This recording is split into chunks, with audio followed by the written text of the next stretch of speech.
Então, para você que não conhecia um pouco sobre a vida de Paulo, do apóstolo Paulo, esse vídeo trouxe algumas ilustrações da vida dele, da história dele, da conversão dele, dos momentos em que ele chorou, sofreu pela obra do Senhor. E nesse momento, nesse domingo, nós iremos tratar na Epístola aos Filipenses sobre a alegria de conhecer a Cristo. Alegria de conhecer a Cristo. Mas antes, os visitantes, as pessoas que não têm familiaridade, né, principalmente pessoas que nos visitam sobre Filipos. Nós temos a cidade de Filipos ali na Macedônia. Era uma cidade bastante povoada por romanos. Quase não tinha judeus na cidade de Filipos. Tanto é que quando Paulo chega na cidade, ele não encontra a sinagoga para pregar, então ele vai pregar na beira do rio, porque ele não vê sinagoga, ele não vê judeus. Então Filipos ficava ali a parte sul da Europa. E Paulo só foi pregar na cidade de Filipos porque o Espírito Santo de Deus impediu de ir para a Ásia e levou ele para a Macedônia. E não sei se os irmãos já sabem ou perceberam, essa atitude do Espírito talvez foi a grande questão para o Evangelho chegar aqui ao Brasil. Porque todo o Evangelho, todo o cristianismo que nós temos hoje veio da Europa. Então Deus havia preparado o apóstolo Paulo, a missão de Paulo a Filipos, já pensando, quem sabe, na Congregação Batista Betel, lá em 2011. Então Deus estava dirigindo o apóstolo Paulo. Então nós temos aqui também algumas imagens da cidade.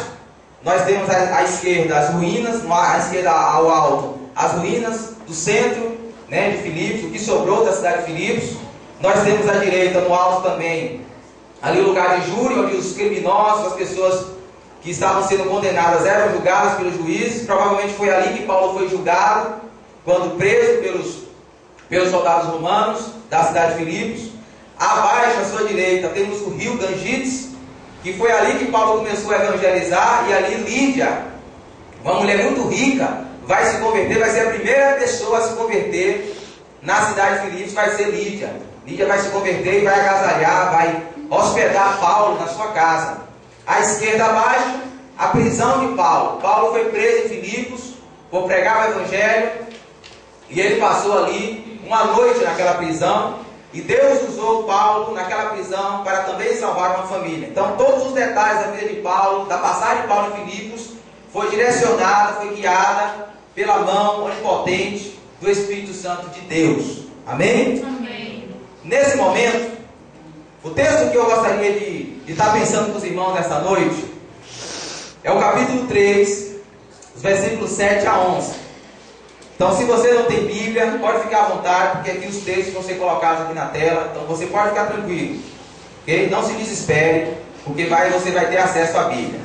Amém? Então vamos lá. Capítulo 3, versos 7 a 11 diz o seguinte: mas o que para mim era lucro, passei a considerar como perda, por causa de Cristo. Mais do que isso, considero tudo como perda, comparado com a suprema grandeza do conhecimento de Cristo Jesus, meu Senhor, por quem perdi todas as coisas, e as considero como esterco para poder ganhar a Cristo, e ser encontrado nele. Não tenho a minha própria justiça, que procede da lei, mas a que vem mediante a fé em Cristo, a justiça que procede de Deus e se baseia na fé. Quero conhecer Cristo, o poder da sua ressurreição e a participação em seus sofrimentos, tornando-me como ele em sua morte, para, de alguma forma, alcançar a ressurreição dentre os mortos. Amém? Poder se assentar os irmãos que se levantaram. A alegria de conhecer a Cristo. E essa série traz como tema: alegre-se sempre do Senhor, porque a palavra alegria, o adjetivo, o substantivo alegria, aparece várias vezes na pequena carta de Filipos. Então Filipos tem 4 capítulos e a palavra alegria vai aparecer várias vezes. Paulo está na prisão e ele está falando de alegria. E a alegria que ele fala no capítulo 3 é a alegria de conhecer a Cristo, de conhecer a Deus. Em primeiro lugar, Paulo diz que a sua alegria é conhecer a Cristo, é participar da sua graça. Paulo ele vai escrever no verso 8, verso 9, ele vai dizer: considero tudo como perda, comparado com a suprema grandeza do conhecimento de Cristo Jesus, meu Senhor. Eu os considero como esterco para poder ganhar a Cristo e ser encontrado nele, não tendo a minha própria justiça que procede da lei, mas a que vem mediante a fé em Cristo, a justiça que procede de Deus e se baseia na fé. Conhecer a Cristo é participar da sua graça. E Paulo fala que quer conhecer a Cristo, e esse conhecer aqui, amados, não é um conhecer puramente intelectual. Não é você saber sobre Cristo, é você saber de Cristo. O verbo conhecer aqui usado por Paulo é um conhecer de intimidade. Era o mesmo verbo usado como eufemismo para as relações sexuais entre um homem e uma mulher. Quando a Bíblia diz que um homem conheceu uma mulher, é que diz que ele teve relação sexual com aquela mulher. Tamanha a intimidade que essa palavra traz no seu significado. E esse homem aqui está dizendo para mim e para você que ele quer ganhar a Cristo, que ele quer ser encontrado em Cristo, que ele quer conhecer a Cristo.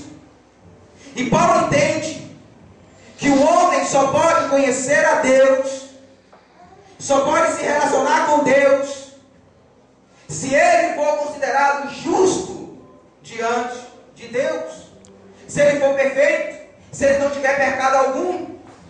Porque o pecado é que faz separação entre o homem e Deus. Então, para que eu e você conheçamos a Deus, para que o homem conheça a Deus, o pecado tem que ser eliminado.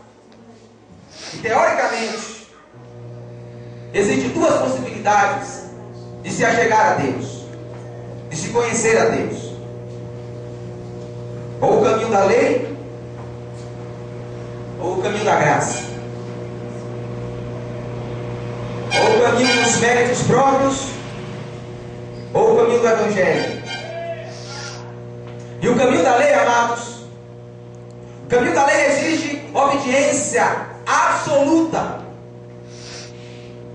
O caminho da lei exige obediência irrestrita, completa, daquelas pessoas que querem se achegar a Deus por meio da lei. Por meio da lei escrita por Moisés.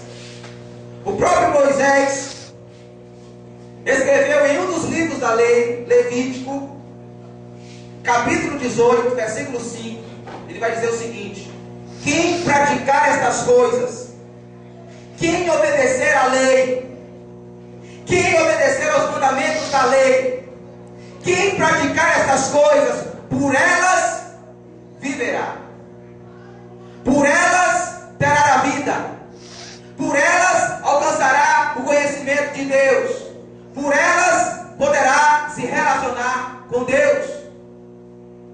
O homem que consegue guardar todos os mandamentos, o homem que consegue guardar todos os princípios de Deus estabelecidos na lei do Senhor, esse homem é perfeito.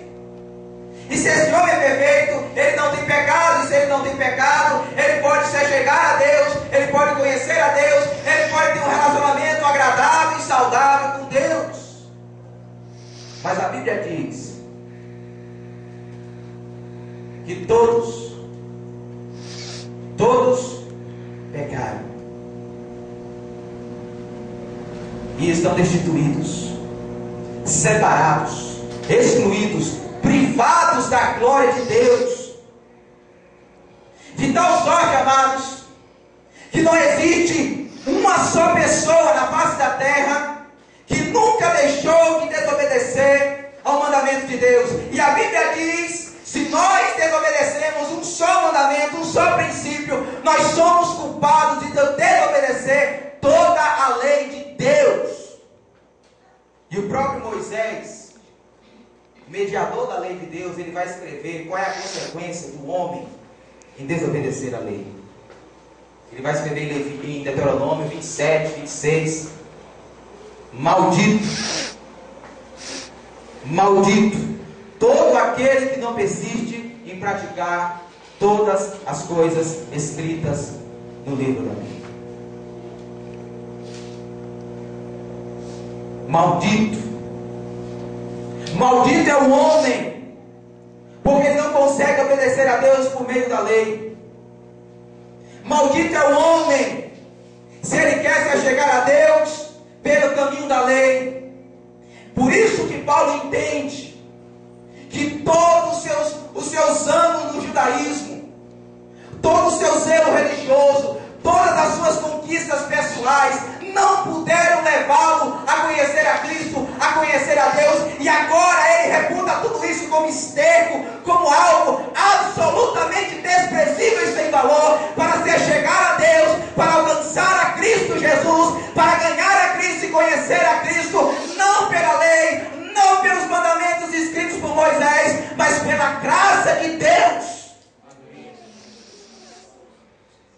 Paulo entende que só existe um caminho que nos leva a conhecer a Cristo, e esse caminho é a graça.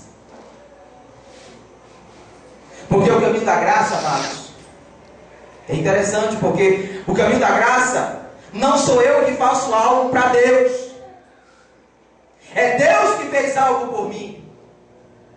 O caminho da graça não sou eu pelos meus méritos, pelos meus esforços, que desbravo caminhos na direção do conhecimento de Cristo, mas foi o Filho de Deus, o bendito, o eterno, que encarnou, assumiu a forma humana e veio revelar o coração de Deus, veio revelar o amor eterno de Deus para nós. Na cruz do Calvário, Deus estava demonstrando o seu amor de maneira especial. Na cruz do Calvário, Jesus Cristo estava assumindo os nossos pecados, as nossas transgressões. Na cruz do Calvário, Ele nos resgatou da maldição da lei, fazendo-se Ele mesmo maldição em nosso lugar, amados. Foi lá na cruz do Calvário que Jesus, Ele pegou a célula de dívida que era contra nós e a rasgou e a cravou na cruz. De tal forma, queridos, que quando nós nos unimos a Cristo pela fé, a perfeição de Cristo, a justiça de Cristo, a santidade de